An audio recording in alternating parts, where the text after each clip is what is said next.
नमस्कार मेरे विद्यार्थी मित्रों। कल हम देख रहे थे हमारा जो पूरक पठन है, इस पूरक पठन का जो ठेस पाठ है, इस पाठ की हमने कल पार्श्वभूमि देख ली थी। और इस पाठ का जो मुख्य नायक है सिरचन, और इस सिरचन के बारे में हम कल जानकारी देख ली थी। और हम देख रहे थे कि जो सिरचन है, सिरचन एक बहुत सही तरह का कारागिर था। और यहाँ तक आ चुके थे कि लेखक के घर मानो कोई चीज बनानी थी, इसीलिए लेखक की माँ उसको पुकारने के लिए कहती। और जब उसे पुकारने के लिए चले जाते लेखक, तो वो कहते थे कि वो इसका बदला, इसके बदले में क्या क्या लेगा, भोग क्या लगेगा, ऐसा पहले कहते थे। तो माँ लेखक को हंसकर कहती थी कि जा, वो भोग की बात कभी नहीं करेगा। यहाँ तक हम कल आ चुके थे। और आज देख लेंगे हम कि देखो, इसलिए सिरचन को बुलाने के पहले मैं माँ से पूछ लेता। सिरचन को देखती माँ हुलस कर कहती, आओ सिरचन। देखो यह लेखक कह रहे कि जब माँ के कहने के बाद मैं लेखक को सिरचन को पुकारने के लिए चला जाता। जब वो आ जाता, माँ को देखकर माँ खुशी से उसका क्या करती थी, स्वागत करती। आओ सिरचन, आज नैनू मत रही थी तो तुम्हारी याद आ गई। देखो माँ उसे कहती नैनू, नैनू का मतलब यहाँ बताया गया कि मक्खन। मक्खन तो सभी लोगों को पता है, जैसे दूध दही से बनाया हुआ जो मक्खन है, यह मक्खन मत रही थी। जैसे हमारे यहाँ कहते हैं कि छाछ बनाने के बाद उससे निकला हुआ जो यह है मक्खन, तो उसी तरह हुआ जो लेखक की माँ कहती कि आज मैं मक्खन बना रही थी, तो मैं क्या कर रही थी, नैनो मथ रही थी, इसीलिए तुम्हारी याद आ गई। और बड़ी बेटी ने ससुराल से संवाद भेजा है कि उनकी ननद रूठी हुई है मोती की शीतल पार्टी के लिए। देखो मेरी जो बड़ी बेटी है, मेरे बड़े बेटी ने एक संदेशा भेजा है। और उस बड़ी बेटी की ननद, ये रिश्ता तो तुम लोगों को पता है, ननद यानी उसका जो पति है, उसके पति की भान, वो रूठी हुई, वो क्या हो गई है, रूठी हुई है। और उसे मनाने के लिए उसे चाहिए घास से बनी हुई जो शीतल पार्टी है। और ये चटाई है। शीतल पार्टी का मतलब क्या, चटाई है। मैंने कल कहा था जो घास है, घास की जो तिलिया है, इससे बनाई हुई जो शीतल पार्टी है, ये शीतल पार्टी उसे चाहिए थी, इसीलिए वह रुक रही है। और यह बनाने के लिए मैंने तुम्हें घर पुकारा है। ऐसी जो लेखक है, लेखक की माँ इससे कह रही थी सिरचन से। सिरचन अपनी पनियाई जीभ को संभाल कर हंसता, घी की सौंधी सुनकर ही आ रहा हूँ काकी, नहीं तो इस शादी ब्याह में मौसम में दम मारने की छुट्टी कहाँ मिलती है। देखो सिरचन हंसते हंसते कहता है, मैं अभी घी ही खाकर आ गया, ये तो अभी फिलहाल तो शादी का मौसम चल रहा है, और ऐसे मौसम में फुर्सत किसे मिल रही है, लेकिन आपने बुलाया और हम न आए, ऐसा कभी नहीं हो सकता, इसीलिए मैं आपके घर आ गया हूँ। सिरचन जाति का कारागिर। देखो यहाँ एक बात बताई कि लेखक कहते कि सिरचन सिर्फ कहने के लिए सिरचन नहीं था, यह बहुत बड़ा क्या है, कारागिर है। और मैंने घंटों बैठकर उसके काम करने के ढंगों को देखा। लेखक कहते जब हम किसी भी कारागिर है, अपने तरह से वो काम करे। और यहाँ लेखक वही बता रहे कि यह सिरचन के काम करने का ढंग मैंने अपने आंखों से देखा हुआ है। एक जगह बैठकर मैंने देखा हुआ है कि सिरचन किस तरह का काम करता है। एक एक मोती पटेल को हाथ में लेकर बड़े जतन से उसकी कुच्ची बनाता है। देखो यहाँ एक बात बताइए कि एक एक घास की तिलिया ले लेता, और एक एक घास की तिल्ली लेकर उसकी क्या बना लेता, एक शीतल पार्टी बनाने की, चटाई बनाने की वो क्या करता, कोशिश करता। और फिर कुच्चियों को रंगने से लेकर सुतली सुलझाने में पूरा दिन समाप्त। देखो जब उसे अलग अलग तरह के कलर दिया जाता है, रंग दिया जाता है, देखने के लिए वो खूबसूरत दिखे, इसीलिए एक शीतल पार्टी बनाने के लिए उसका पूरा दिन चला जाता था, क्योंकि उसे अलग अलग तरह की डिजाइन बनाना है, रंग देना है, उसके जो सुतलियों से मजबूत करना है, इसमें उसका पूरा दिन चला जाता।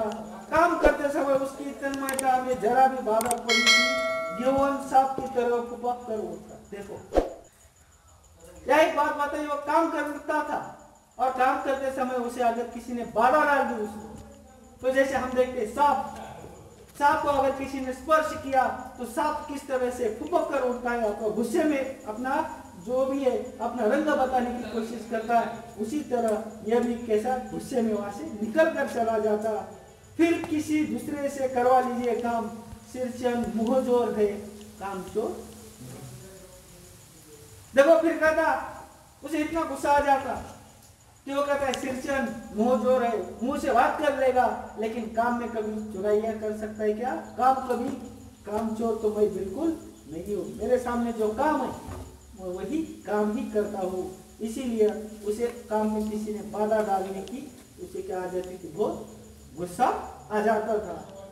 बिना मजदूरी के पेट भर भाग कर काम करने वाला कार्य।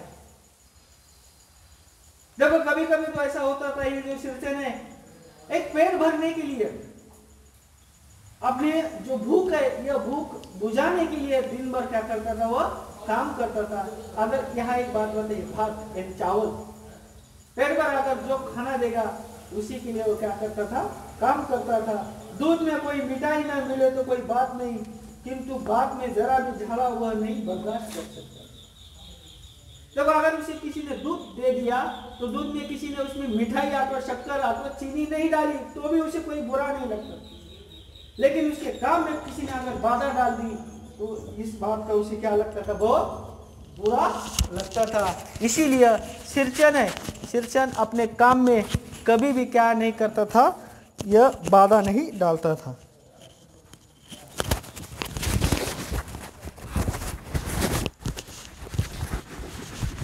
और आगे यहाँ एक बात दूसरी भी यह बता दी है कि सिरचन को लोग चटोर भी समझते थे, सिरचन को लोग लालची समझते थे, खाने के लालची।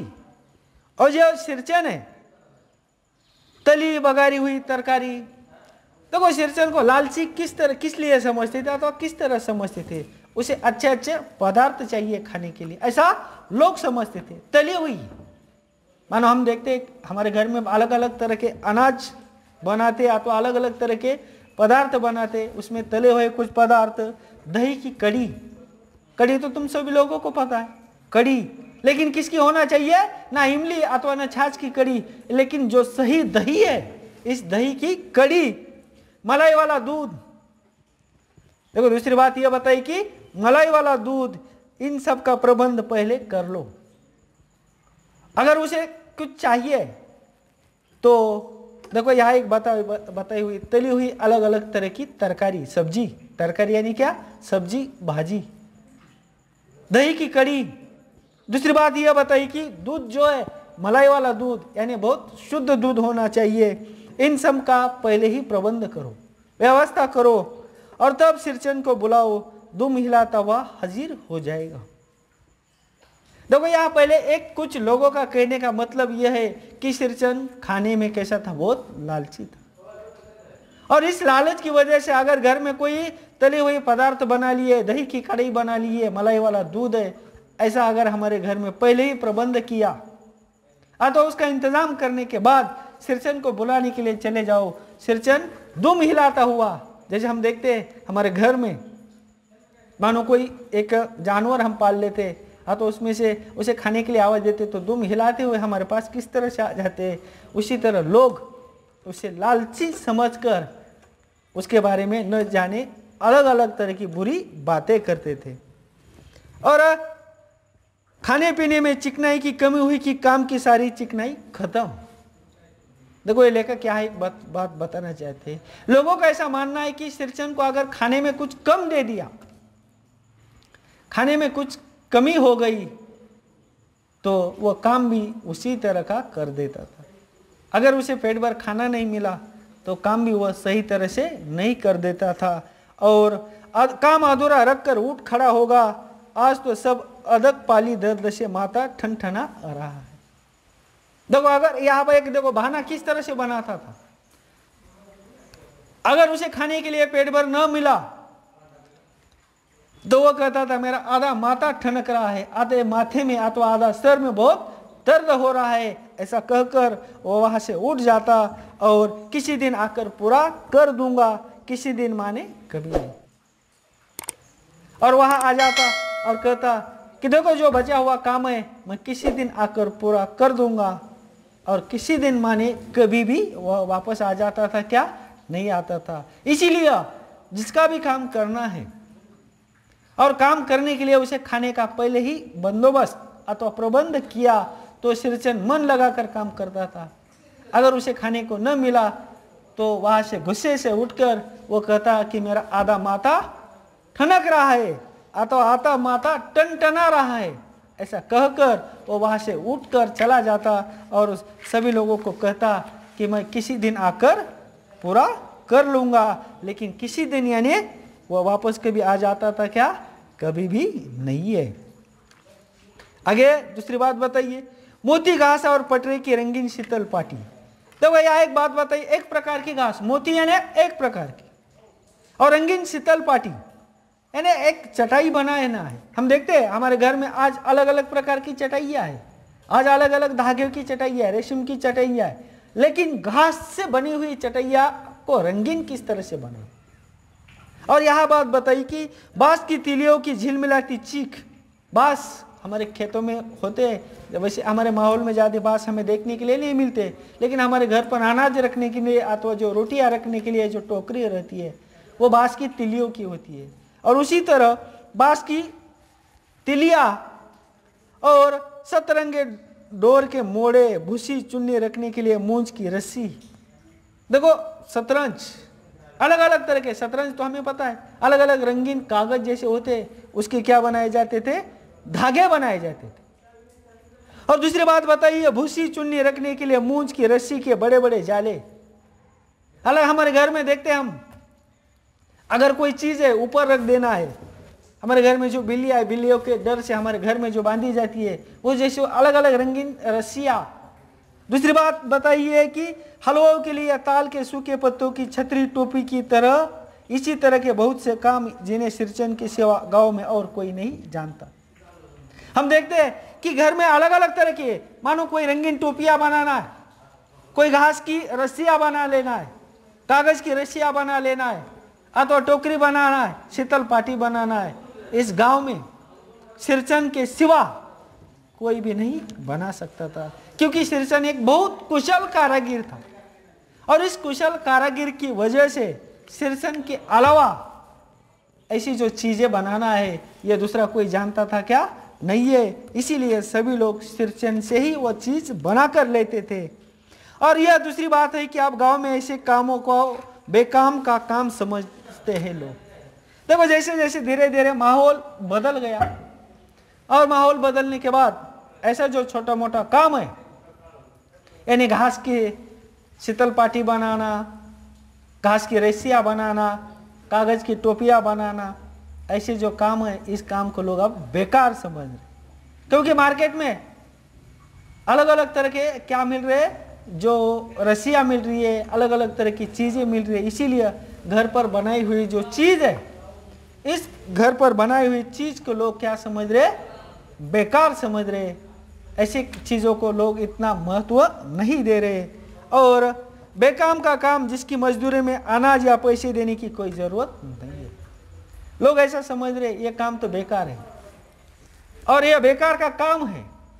इसीलिए इस काम के बदले में किसी को अनाज या किसी को मजदूरी देने की अब जरूरत है क्या?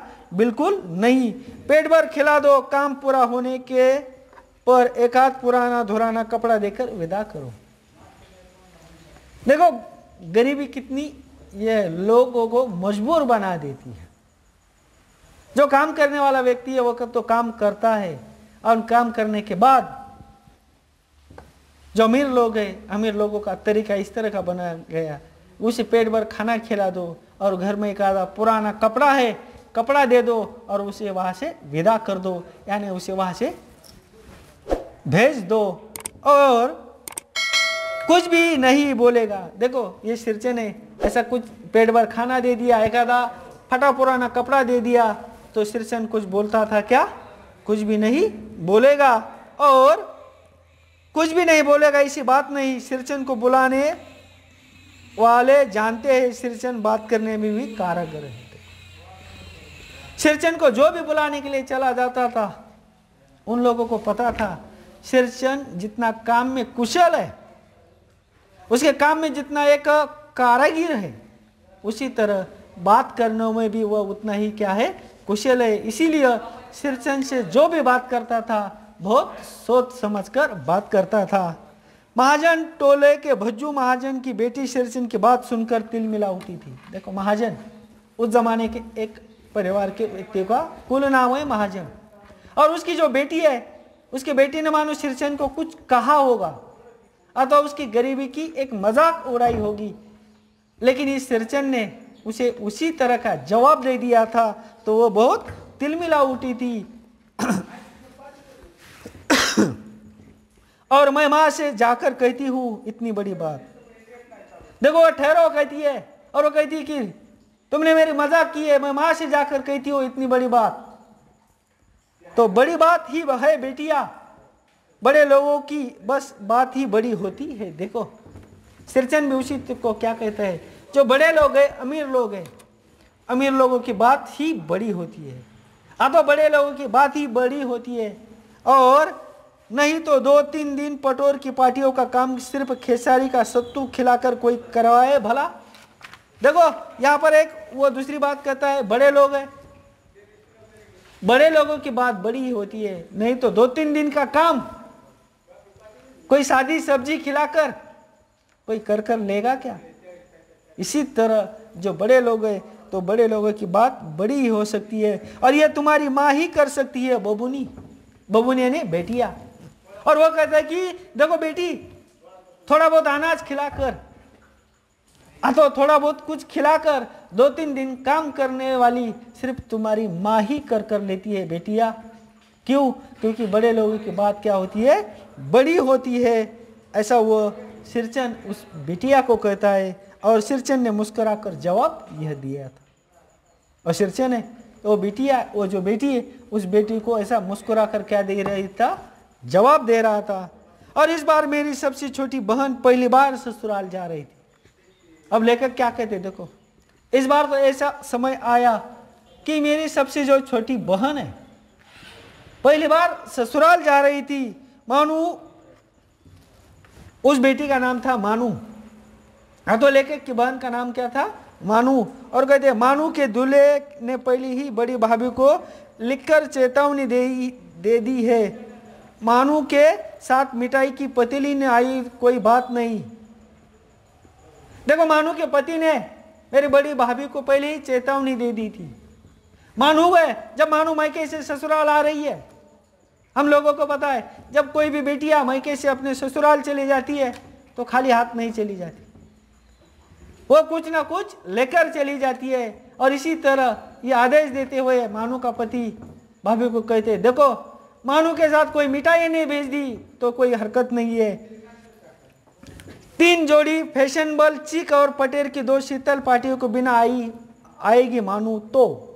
देखो यार विस्मय बोधक का भी एक, वो कहता है कि हमें खाने के लिए कोई मिठाई की जरूरत नहीं है, अन्य कोई चीजों की जरूरत नहीं, लेकिन जब वो मानो अपने मायके से ससुराल आ रही है तब आते समय उसे अलग अलग प्रकार की शीतल पार्टियों को लेकर आना है। अगर वो शीतल पार्टी नहीं लेकर आई तो, जैसे हम कहते ना ये काम तुमने नहीं किया तो, आगे की बात तो, एने थोड़ा डैश वहां रुकते, आगे का बताया क्या नहीं है।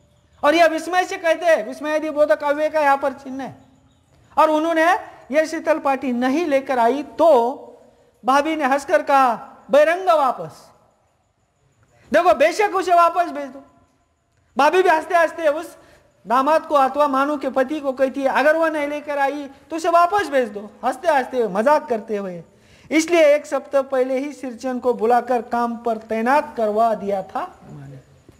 देखो बेटी है, बेटी को मायके से ससुराल भेजना है तो सबसे ज्यादा उसकी जो भी है यह खुशामद कौन करती है, माँ करती है।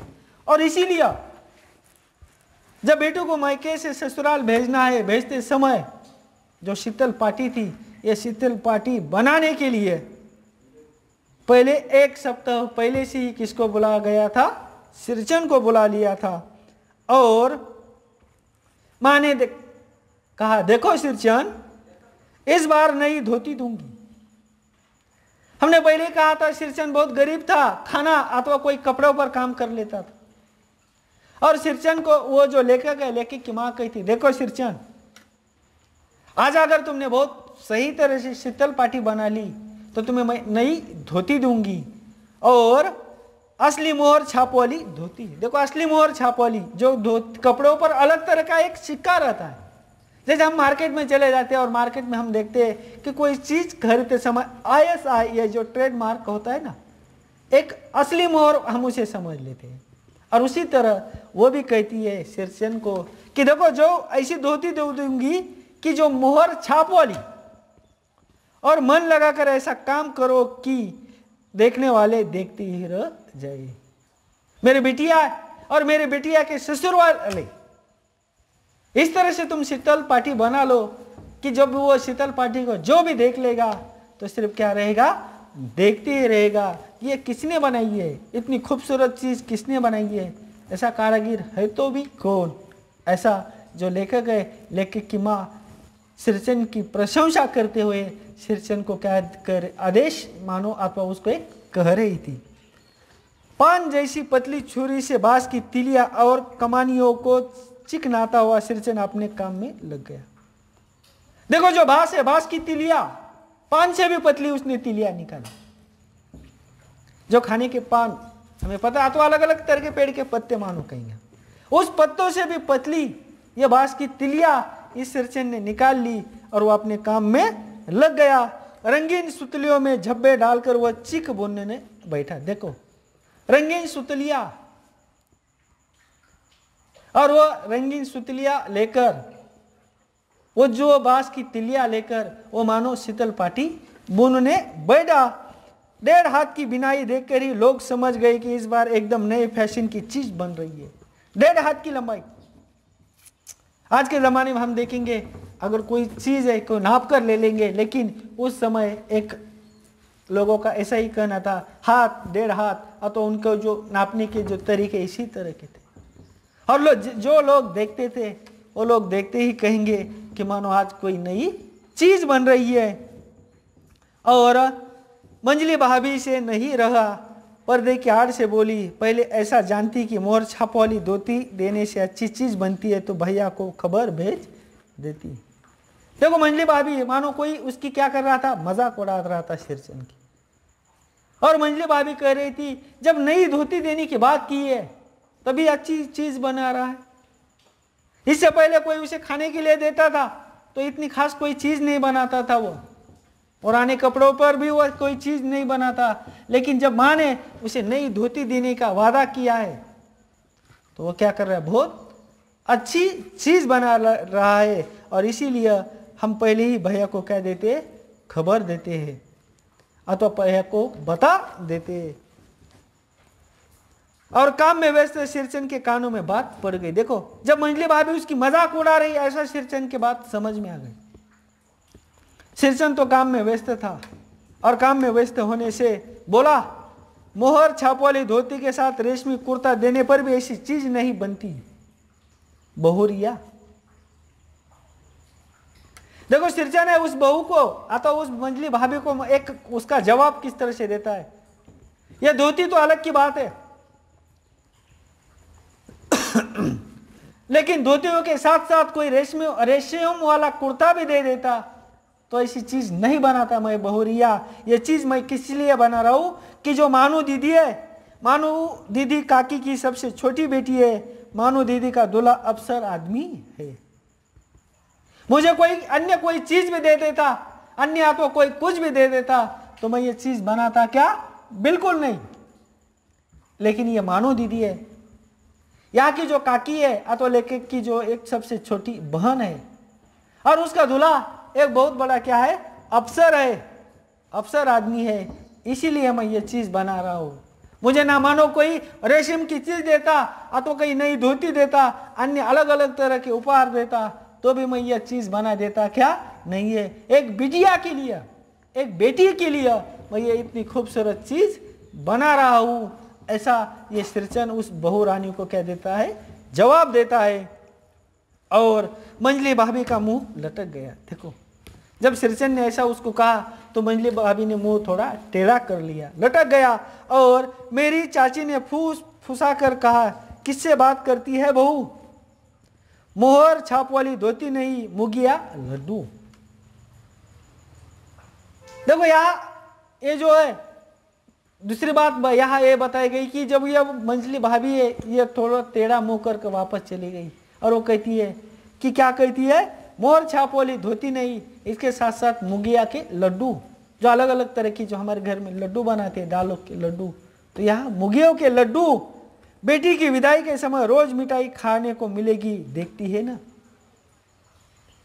और यहाँ वो जो दूसरी एक क्या कहती है उसे कि ये जो सिरचन है, सिरचन को बेटी जब तक विदा नहीं होती यहाँ से तब तक हर दिन अलग अलग तरह की मिठाइयाँ खाने को मिलेगी और नई धोती अथवा अन्य कोई चीज। इसीलिए ये सिरचन क्या कर रहा है, बहुत अच्छी क्या बना रहा था, हम शीतल पार्टी बना रहा है। ऐसे ही जो बीच की जो भाभी अथवा मंजली भाभी उसकी मजाक उड़ाती है और यहाँ हम रुकेंगे, जो बचा वही से हम बाद में देख लेंगे। तो मिलेंगे हम अगले वीडियो में जो दूसरा पार्ट लेकर, उसी समय तक अथवा इस फुर्सत के लिए नमस्ते।